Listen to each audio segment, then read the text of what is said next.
I didn't realize the world had ended when the sirens sounded. I realized it when the sky lost its blue. On the first day, it still felt like war. Explosions on the horizon, fragmented news, people running with suitcases as if the future could fit inside a zipper. On the second day, there was no news at all. Only the feeling that the planet had been muted. On the third, snow began to fall that had no right to exist at that time of year. Thick, dirty snow that didn't shine. It looked gray from the moment it was born, as if it were made from what remained of the cities. I was a meteorologist. The word sounds ridiculous now, like chef or advertiser. Professions that belonged to a time when humanity still pretended tomorrow was guaranteed. I studied wind patterns, ocean currents, seasonal forecasts. I believed in models. I believed in trends. Above all, I believed that nature had logic. And then we threw fire into the sky, spread disease through the air, and logic decided to abandon us. The nuclear winter didn't arrive like a dramatic storm. It arrived like a correction. Sunlight grew weak, as if someone had dimmed the world out of pity or disgust. Afternoons turned into endless twilights. Nights became a constant weight, and the snow, always the snow, covered everything with a layer that wasn't just cold. It was silent.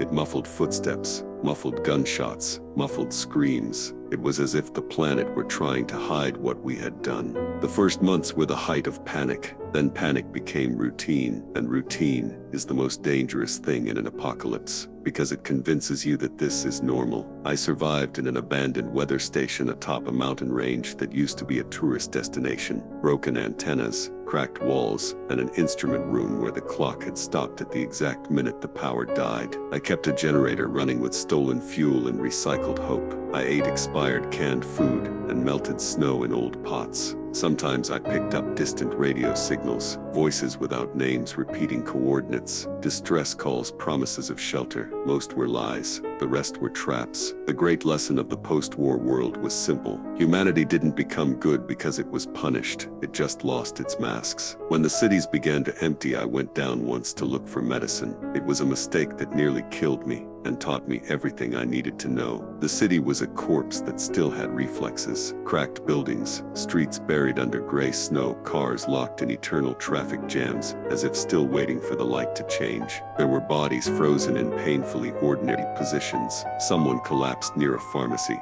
someone clinging to a door that never opened, someone sitting on a bench as if tired. The purest horror wasn't in violent deaths, but in everyday ones. People who died of cold and hunger, as if life had simply forgotten them. And then I found people who were still alive. They weren't in large groups. There were no armies anymore, just small bands, armed, hungry, with eyes like frosted glass. They saw me before I saw them. I felt the barrel of a gun press against the back of my neck, and understood in a single second how fragile civilization is. There is no law when the stomach is empty. There is force, and when force becomes the rule, it becomes religion. I gave them what I had, left the medicine, the food, even my coat. I survived because that day someone decided I wasn't worth the bullet. That's how I learned the new language of the world. Human value is calculated quickly and without ceremony. I returned to the mountains with my skin burning from the cold and my mind burning from something else. The realization that if the winter continued, people wouldn't just die, they would change, and that change had already begun. After that, I started observing more than the weather. I began observing human patterns. Snow fell thicker near the old industrial zones. The wind carried a metallic smell from the south, where, according to rumors, chemical depots had been hit. Melted snow tasted like rust and sometimes left strange stains in the pot. Birds disappeared. Insects disappeared. The silence of nature was as terrifying as the sound of weapons. I wrote notes in a notebook because writing was the only way to prove to myself that I still thought like a human being. And one night, while recording impossible temperatures and a permanently dim sky, I realized something that chilled me more than any winter ever could. The planet wasn't just getting colder, it was stabilizing, as if Earth had found a new normal. A normal that didn't include most of us. And it was that same night that the first light appeared in the valley. Not the light of an explosion, not fire. A small, steady human light. Someone had lit a campfire and was climbing the mountain toward my station. And in that world, a campfire wasn't a cry for help. It was an announcement, an invitation, or a hunt. I didn't turn off the station lights that night. I let myself be seen. In the new world, pretending absence was more dangerous than claiming presence. Those who hide become prey. Those who show themselves become a gamble. The fire crept slowly along the hillside, as if the cold itself were learning how to walk. I watched through cracked windows, rifle resting on a table of old maps, trying to remember the last time that paper had meant anything. Soul bars, cold fronts, probabilities. All of it was archaeology now. They arrived just before midnight. There were 3 of them, 2 men and a woman. 2 thin, layers of improvised clothing, eyes too alert for people who still trusted the world. They didn't ask for shelter. They didn't beg. They simply stood there, letting silence speak for them. That was the first thing that frightened me. Only those who have lived long enough after the end learn to use silence as a language. I let them in, not out of kindness, but calculation. 3 against 1 was bad math, but 3 outside in the cold was also a risk. Inside, at least, I controlled the terrain. They warmed themselves without taking their eyes off me. They ate in silence. The woman coughed in a dry, deep way, as if her lungs were being scraped from the inside. A kind of cough I had already noted in my notebook weeks earlier, associated with the clouds coming from the south, biological, persistent, invisible. When they spoke, it was little. They said they came from a settlement in the valley, a place that had lasted almost a year, far too long for something like that to keep existing. She said, had in the past tense, the settlement had been found, not by armies, not by governments, by people like them. People who learned quickly that surviving does not mean sharing. They lost children, they lost the elderly, they lost the names of streets before they lost the streets themselves. In the end, they lost the place. As they spoke, I watched for patterns. I always do. It's a habit that survived civilization. The way they avoided certain words, how they looked at the food before eating,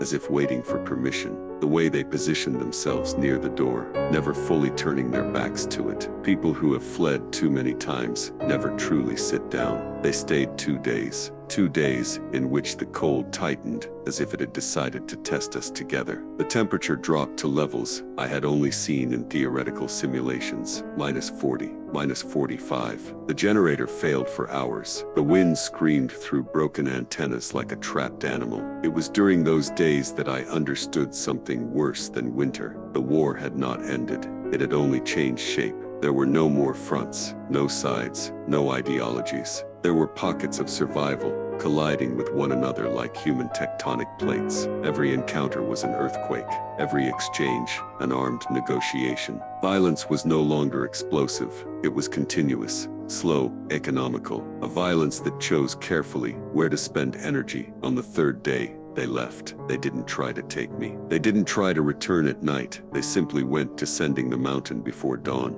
like shadows learning how to move across ice. Before leaving, the woman looked at me for 1 second longer than necessary and said something that kept echoing in my head. The cold isn't the worst part. She was right. The worst came weeks later. Diseases began to change, not as sudden outbreaks, but as adaptations. Viruses that didn't kill too quickly. Bacteria that preferred to weaken rather than exterminate. Immediate death was inefficient in that world. Prolonged suffering was not. I saw people survive things that should have been fatal and wish they hadn't. And then the larger bands appeared. They weren't cities. They were mobile structures, communities that moved like predators, dismantling entire areas, taking everything that could be burned, eaten, or traded. They didn't shout. They didn't loot like in old movies. They emptied places. They left them functionally dead. One night, from a distance, I watched one of those bands cross the valley. Organized fires, guards in shifts, children kept in the center, not out of care, but strategy. Nothing human in the old sense, everything efficient. That was when I realized the winter wasn't only climatic, it was moral. The cold had entered decisions, priorities, the way people looked at one another. It froze anything that didn't serve immediate survival. Love, guilt, memory, all of it became too heavy to carry. I kept recording data, even without knowing for whom or for what. Maybe for no one, maybe for the planet itself, like a delayed apology. And on a dawn when the snow fell black for a few hours, something I was never able to explain, I wrote a sentence in my notebook that terrified me more than any forecast. If winter ends, I don't know whether what remains will know how to live without it. In that world, surviving was already profit. But I was beginning to understand that soon even that would have a price higher than many would be willing to pay. I thought I had already seen the bottom of the world. I was wrong. The bottom is not a place, it is a process. Winter continued, but it lost its leading role. People learned to deal with the cold the same way they learned to deal with low radiation, murky water, air that burned the lungs on certain days. Human beings adapt even to hell, as long as hell is predictable. The problem was when predictability ended. The bands grew, not only in numbers, but in sophistication. They created rules. They created symbols. They created markets. Violence stopped being merely a consequence of scarcity and became a product. Information became a rare commodity. Safe routes were worth more than food. People began to be classified not by who they were, but by how much they were worth alive. That was when the oldest concept in the world returned with full force: profit. Surviving alone was no longer enough. Surviving with advantage became the new goal. An advantage meant having the power to choose who lives and who dies. I saw this happen in an old triage center weeks later, a place where lives had once been saved. Now destinies were decided. I arrived quietly, observing from a distance through old binoculars. There were lines, people waiting to be evaluated, not for health, but for usefulness.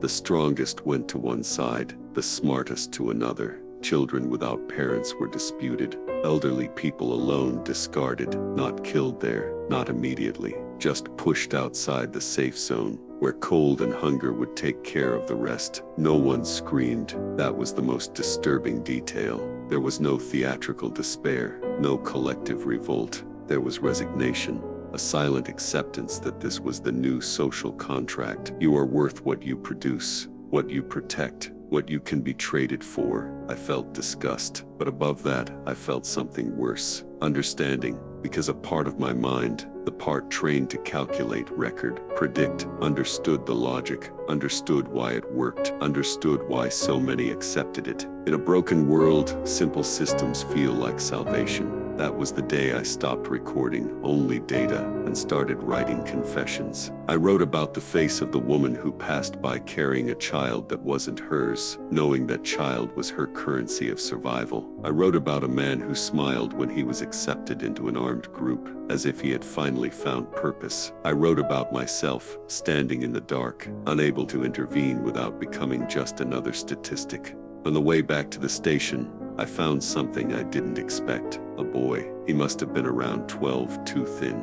His foot injured. He was hiding among burned-out cars, trying to start a fire with pieces of plastic and metal. When he saw me, he didn't run. He just raised his hands and said, "I work." That was it. He didn't ask for help. He didn't ask for food. He offered labor. I took the boy with me. It wasn't a heroic gesture. It was selfishness, disguised as mercy. I needed someone to share the silence, someone to remind me every day of what I was trying not to become. He stayed for weeks, learned fast, watched everything, asked hard questions, asked why the world ended, asked who won the war, asked if this was normal now. I had no good answers. One night, while the wind struck the station as if trying to tear it from the ground, he asked something too simple to ignore. "Will this get better?" I lied. I said yes. A few days later, the boy left. He didn't run away. He wasn't taken. He simply left a poorly written note saying he had found a good group, a group that offered food in exchange for service, safety in exchange for loyalty.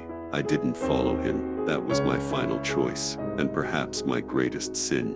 Today I write this, knowing the station won't last much longer. Resources are running out. Routes are being mapped by people who charge too high a price for passage. Soon I'll have to decide whether to join something bigger or disappear for good. But before that, I leave this record. The Third World War didn't destroy only cities, armies, or governments. It destroyed the invisible agreement that made us human among humans. What came after was not immediate barbarism, but something colder and more efficient. A new economy of survival. In this world, living is not a right, it is an investment, and surviving, like everything that becomes profit, charges interest. Some pay with blood, others with silence, most with what remains of their own soul. If someone finds this account in the future, I hope they understand one simple thing which cost almost all of humanity to learn. The apocalypse is not the end of the world. It is the beginning of a world where surviving costs more than many are willing to pay,